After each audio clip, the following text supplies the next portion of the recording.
natutong magbilang, natutong humakbang, umapak sa patlang, umakit sa baitang. Aking pinasok hiwaga ng mga bara, pumipirmi walang kalasan sa kultura. Habang ako'y buhay pa, realidad ang ibibid hanggang huling hininga. Isa sa puso parang nobya, isang konkreto di mo basta-basta maialis. I love this game, yeah, sabit ba ang patuloy tamis? kong nilalakaran ang musikang kinamulakan. Tulog ng kalya'y nag-iba, simula ng aking mahawakan ang mikropono, taglay ang natatanging karunungan. Malabong umayaw dito sa napili kong larangan, walang hangganan, pagkat hindi mapapatid. Palalayain ang aking husay na dati nakabilibig. Sa industriya ng hip-hop ako ang siyang maghahatid, mensahe para sa mga utak na makikiti. Hip-hop, hindi titilaw, parang luwa ng mga bata, parang ikot ng mga plaka, parang bungangan ng makata. Hindi titigil sa pagkatungan hanggat may natitirang lakas. Hanggat may hip-hop sa Pinas, maghahatid kami ng tunog. Isang tunog na tatatak sa bawat haligi ng gansahan, sa bawat kantong may hip-hop, sa bawat tingay ng kabataan, sa bawat tagay at buka ng mga usok na hinigo. Mamahalin namin ng hip-hop hanggat mundo'y umiikot. Hip-hop ay sinapuso hanggang sa huling lakas,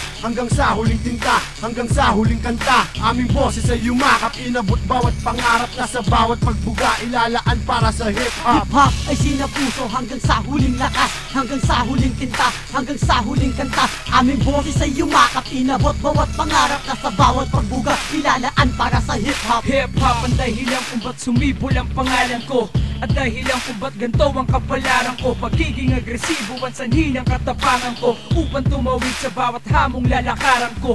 A crown, I'm the man of undefeatable, making my music strong in every syllable.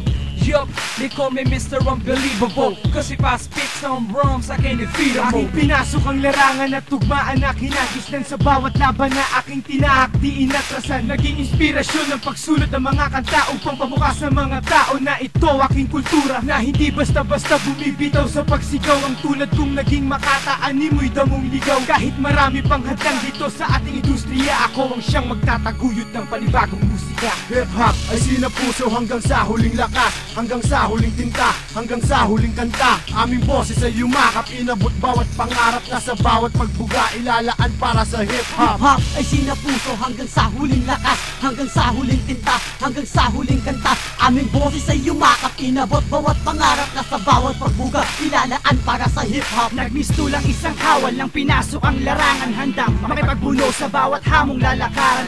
Taya ang aking buhay para sa kultura, kung ito ang kailangan para mamulat ang iba. Walang hokus-pokus sa paglikha ng bawat obra. Dito na ako nahasa at natutong makisama, kahit anumang unos ay hindi na kayang harangan, dahil ito ang aming laro na hindi mo kayang tuldukan. Walang hiya kung tumura, di na kailangan magpustura. Kahit na wala akong pera, kapasidad ko ay panggera repa. Ako'y sundalo nagmula sa kampo ng panalo, di magpapatalo sa kahit anong estilo. I'm the man till I collapse, so you better recognize. With the pride of hip-hop, homeboy you should think twice. My words have infinity, lyrical insanity. This is reality, fuck the animosity. Hip-hop ay sinapuso hanggang sa huling lakas, hanggang sa huling tinta, hanggang sa huling kanta. Aming boses ay yumakap, inabot bawat pangarap na sa bawat pagbuga ilalaan para sa hip-hop. Hip-hop ay sinapuso hanggang sa huling lakas, hanggang sa huling tinta, hanggang sa huling kanta. Aming boses ay yumakap, inabot bawat pangarap na sa bawat pagbuga ilalaan para sa hip-hop. Hip-hop ay sinapuso hanggang sa huling lakas, hanggang sa huling tinta, hanggang sa huling kanta. Aming boses ay yumakap, inabot bawat pangarap na sa bawat pagbuga ilalaan para sa hip-hop.